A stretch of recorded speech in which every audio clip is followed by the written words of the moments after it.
नमस्कार दोस्तों, होप आप लोगों की तैयारी अच्छी चल रही होगी। तो दोस्तों, जैसा कि आप सब देख रहे हैं कि आरआरबी एनटीपीसी फेज़ 1 का रिजल्ट आ चुका है और इसमें कट ऑफ बहुत हाई गई है और बहुत सारे दोस्तों का हुआ होगा। बहुत सारे लोगों ने अच्छा मार्क्स स्कोर किया था, नॉर्मल में भी फ़ायदा मिला, तो वो लोग अच्छा स्कोर किए होंगे, तो उन लोगों को बहुत बहुत बधाई है और वो लोग अपना CBT 2 की तैयारी में लग जाएँ और उनके लिए ऑल द बेस्ट है। दोस्तों, हमारा मेन डिस्कशन का टॉपिक रहेगा कि जो लोग डिसक्वालीफाई हो गए हैं, जो लोग उतना अच्छा स्कोर नहीं कर पाए हैं, वो लोग इस सिचुएशन को कैसे टैकल करें, लाइफ में आगे कैसे बढ़ें, अपने ऊपर निराशा को हावी ना होने दें। एक एग्ज़ाम आपकी पूरी लाइफ को डिफाइन नहीं कर सकता है। ऐसा हो सकता है कि एक एग्ज़ाम आपकी ज़िंदगी को आसान बना दे या थोड़ा मुश्किल बना दे, लेकिन ऐसा नहीं हो सकता कि एक एग्ज़ाम आपको पूरी पूरी आपकी लाइफ ही डिफाइन कर देगा। मैं समझ सकता हूँ कि जब हम तैयारी कर रहे होते हैं, जब हम इस फेज़ में होते हैं, तो हमें अपने आप को एक निराशा से निकालना एक बहुत बड़ी चुनौती हो जाती है और कभी कभी इसको हमें आगे बढ़ने में महीने लग जाते हैं, कभी कभी तो बहुत सारा टाइम हमारा वेस्ट हो जाता है और ऐसे ही हम एकदम डल पड़े रहते हैं कि आखिर आगे करें करें तो करें क्या करें। दोस्तों, हम इसमें अब एक हल्का सा डिस्कशन करेंगे कि आपको पॉजिटिव अप्रोच बनाए रखनी है और अपनी तैयारी को जारी रखनी है और ये आप कैसे कर सकते हैं। हमेशा अपने आप को मोटिवेट रखें। तो हम कुछ एग्जाम्पल्स के साथ आगे बढ़ेंगे। तो दोस्तों, सबसे पहले तो आपको ये समझना होगा कि लाइफ में आपको पूरी लाइफ टाइम स्ट्रगल करते रहना होगा। अगर ऐसा लगता है कि नहीं, कोई एक एग्ज़ाम मैं निकाल लूँगा तो संघर्ष खत्म हो जाएगा, वहीं पे ज़िंदगी आसान हो जाएगी, नहीं। ज़िंदगी सरल हो जाती है। सरल, कठिन और आसान तीनों अलग अलग चीज़ें हैं। सरल हो जाने का मतलब है कि आपकी जो प्राइमरी प्रॉब्लम्स थी, जैसे मॉनेटरी प्रॉब्लम थी, कैरियर की प्रॉब्लम थी, वो रिजॉल्व हो जाएगी, लेकिन फिर भी संघर्ष आपका जीवन पर्यंत चलता रहेगा। जब तक आप कहीं जॉब करते रहेंगे, तब तक आपको अपना बेस्ट देते रहना होगा, उसमें अच्छा परफॉर्मेंस की हमेशा प्रेशर रहेगी और आपको लास्ट तक अपनी प्रोडक्टिविटी को मेंटेन करके रखना ही रखना होगा, नहीं तो आज की कंपटीशन की दुनिया में आप बाहर फेंक दिए जाएंगे। इसके आप बहुत सारे एग्जांपल्स जैसे देख सकते हैं। बहुत सारे सिविल सर्वेंट्स, आई IPS IAS तक लोग इसको रिजाइन कर दे रहे हैं। क्यों रिजाइन कर दे रहे हैं? क्योंकि आखिर उनका इंटरेस्ट नहीं बनता है उसमें, नहीं वो अच्छा परफॉर्म कर पा रहे हैं। आप बहुत सारे और लोगों को देखेंगे जो जॉब छोड़ दे रहे हैं। तो ये सब कारण है कि वो लोग जॉब छोड़ देते हैं, क्योंकि वो उसको सर्वाइव नहीं कर पाते हैं, वो उनको बाद में इंटरेस्टिंग नहीं लगता है। तो इसका मतलब ये नहीं हुआ ना कि आप कहीं एक बार सफल हो गए तो एकदम आप सफल ही हो गए, या एक बार असफल हो गए तो आपकी लाइफ ही खत्म हो गई। ऐसा कुछ नहीं है। बहुत सारी चीज़ें बाकी होती हैं और हम हमेशा रिकवरी कर सकते हैं। इसके में बहुत सारे एग्जाम्पल्स पास्ट में रहे हैं, बहुत सारे अभी प्रेजेंट में भी हैं, बहुत सारे फ्यूचर में होंगे। तो जैसा कि हम लोग देखें तो आप देखेंगे कि अगर अर्ली सक्सेस में देखा जाए, जिन लोगों ने बहुत लाइफ के शॉर्टेस्ट फेज में ही, बहुत पहले ही सक्सेस पा ली और अपनी एक कीर्तिमान स्थापित करके इस दुनिया से अलविदा हो गए, तो उनमें हम कुछ बड़े नामों को देखें तो भगत सिंह जी, सुभाष चंद्र बोस जी, चंद्रशेखर आजाद, ये सब ऐसे लोग हैं जो विद इन 25 ईयर्स में ही अपनी लाइफ की मीनिंग को डिफाइन करके और हमारे बीच में एक कीर्तिमान स्थापित करके चले गए और उसको आज तक हमारी युवा पीढ़ी फॉलो करती आ रही है। लेकिन दूसरी तरफ हम देखें तो हमारे पास Abraham Lincoln, Nelson Mandela, Mahatma Gandhi जैसे बहुत सारे और एग्जाम्पल हैं जिन्होंने पूरे लाइफ टाइम तक संघर्ष किया और कहीं ना कहीं जाके लास्ट में उनको सफलता मिली।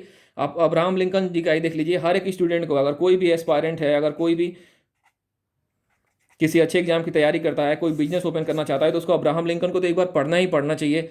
आप देखेंगे कि उन्होंने लाइफ टाइम स्ट्रगल किया। कहीं जाके वो 1861 में 52 ईयर्स की एज में अप्रॉक्स, तब जाके वो 16th प्रेसिडेंट बने US के। ऐसे ही आप नेल्सन मंडेला का देखेंगे तो उन्होंने भी एकदम लाइफ टाइम स्ट्रगल किया और वो साउथ अफ्रीका के कहीं 75 ईयर्स में जाके 1994 में 75 ईयर्स की एज में जाके वो प्रेसिडेंट बने थे। तब आज उनको हम जानते हैं। गांधी जी का आप देख लीजिए, इन्होंने पूरे लाइफ टाइम संघर्ष किया।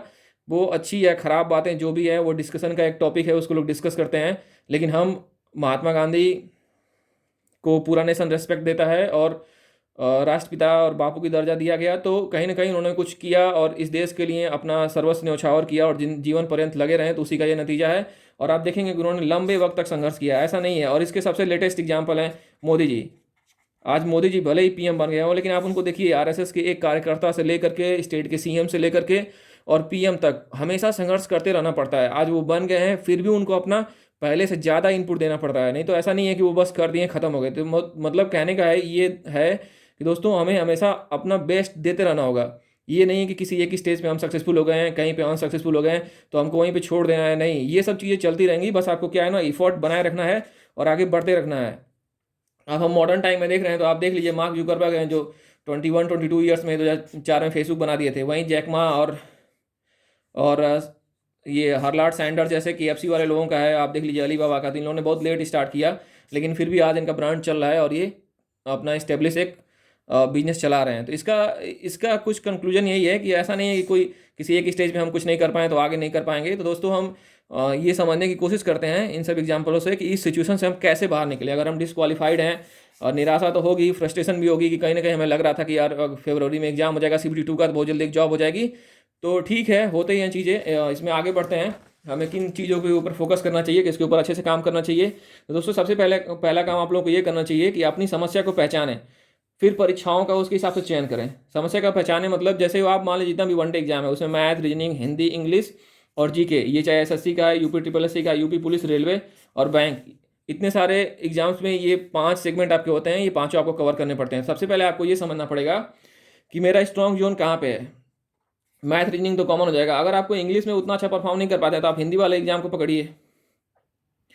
तो जैसे कि अगर आप SSC में अच्छा नहीं परफॉर्म कर पा रहे हैं तो आप UP SSC को ही पकड़िए, UP पुलिस को पकड़िए। अगर आप SSC रेलवे में बहुत शॉर्ट टाइम होता है उसमें, और बैंकिंग वाले एग्जाम्स में भी बहुत शॉर्ट टाइम है, अगर आप ठीक मैथ रीजनिंग की नहीं डेवलप कर पा रहे हैं तो आप UP SSC, UP police, Bihar police, इन सभी एग्जाम्स को पकड़िए। इसमें टाइम सफिशियंट होता है तो आपको सॉल्व करने के लिए टाइम मिलेगा।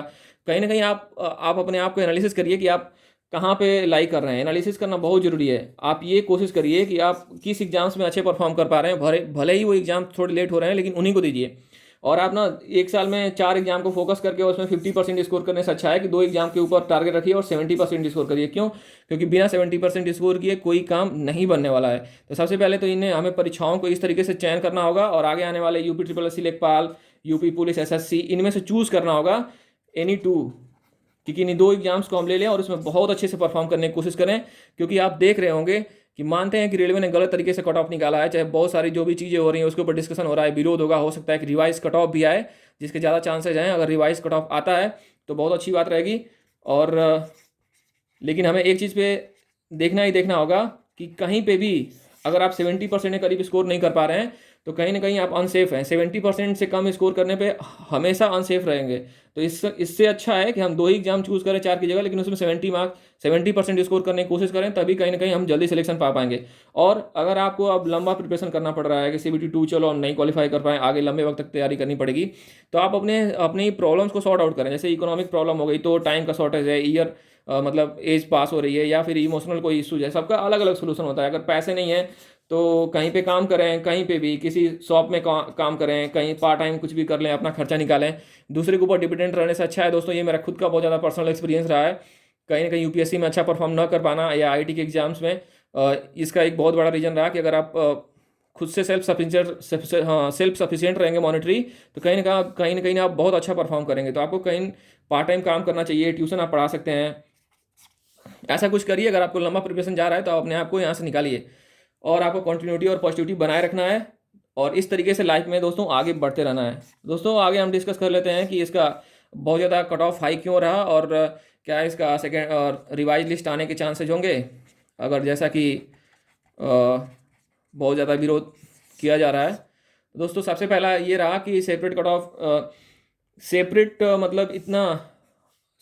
ऑफ आ सकती है, रिवाइज कट ऑफ आ सकती है, बट इसका मेन रीज़न क्या रहा हाई कट ऑफ जाने का, कि दोस्तों हर एक लेवल के लिए सेपरेट कट ऑफ रेलवे ने जारी किया है। मींस लेवल 6, 4, 5, 4, 3, 2 सबके लिए अलग अलग। तो एक ही स्टूडेंट हर एक लेवल पे क्वालिफाई कर गया है अगर उसकी ज़्यादा मार्क्स है, तो इसलिए नंबर ऑफ स्टूडेंट्स कम हो गए हैं, इस वजह से ये कट ऑफ हाई चली गई है। और ये बिल्कुल अलग है, ये इसी तरीके से हो गया कि हम UPSC एग्जाम कर रही है, वो IAS के लिए अलग से लोगों को मेंस में बुलाए, IPS के लिए फिर अलग से बुलाए, IRS के लिए अलग से बुलाए, तो ऑब्वियस सी बात है बहुत कम लोग जाएंगे, जो 15,000 जाते हैं वो भी नहीं जाएंगे।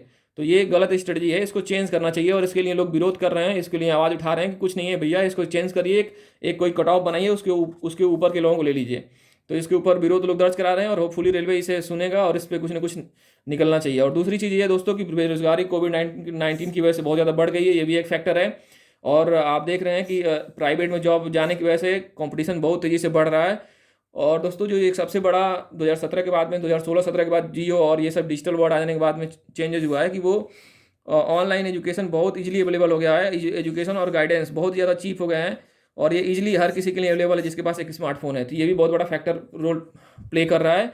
तो हमें निराश नहीं होना है, हमें बस वेट करना है, वेट एंड वॉच करना है, इस स्ट्रेटजी को अच्छे से फॉलो करना है कि हम सिर्फ इसमें 2 एग्जाम्स को फॉलो करें, दो या 3 को, और उसमें 70% स्कोर करें। आप एनालिसिस करें, एग्जाम देकर देखें कि आप math, reasoning, Hindi, English, GK, इनमें से 3-3 का कॉम्बिनेशन आता है। किसी में मैथ, रीजनिंग, इंग्लिश आएगा, किसी में मैथ, रीजनिंग, हिंदी आएगा, जीके आएगा। तो आपको ये देखना है कि आप किस में अच्छा स्कोर कर पा रहे हैं, उसी एग्जाम को चूज़ करें और उसमें तब तक लगे रहें जब तक कि आपको कोई ना कोई सफलता न मिल जाए। जब तक आपको कोई सफलता नहीं मिल जाती है तब तक छोड़ना नहीं है, और किसी न किसी स्टेज पे सफल होंगे, और जैसे ही आप सफल होंगे लाइफ चेंज होगा, और एक अच्छी ज़िंदगी बनानी है अपने लिए भी और दूसरों दूसरों के लिए भी।